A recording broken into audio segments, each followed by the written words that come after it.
Is how to edit your code in WordPress. There are 4 different types of code in WordPress, so let's take a look at each one. First one is HTML. This is what HTML looks like in WordPress. HTML is the foundation of all your web pages, and it allows you to add text and images and videos and generally structure the content of the web page. Second code is CSS. This is what CSS looks like in WordPress. CSS allows you to design your page. You can add color and background images and edit the style and layout of your website. The third code is JavaScript. JavaScript in WordPress looks like this.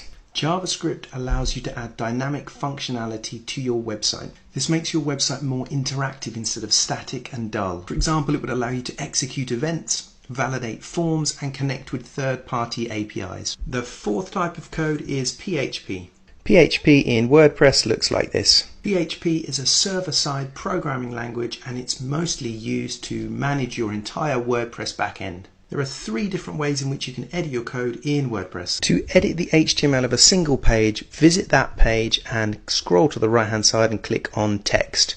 You now have access to the HTML of the page and you can edit the individual HTML. Second option in WordPress is to edit the template files, so head over to Appearance and then scroll down to Theme Editor. On the right hand side you will see the different templates you have available to edit, and on the left you can edit the code. Finally, within WordPress, you can edit additional CSS by clicking on Customize, scrolling down to Additional CSS, and adding your own code. Second way to edit your code is through File Manager using cPanel. Click on File Manager and click on Public HTML, WordPress Content, Themes, and then click on your particular theme. You then have access to all the template files for your theme. Open up a theme and edit the content. Third way to access code on your WordPress website is to FTP into your site using a tool like FileZilla. FTPing into your site will give you access to all of the same files that you get on cPanel, but you just don't need to use cPanel.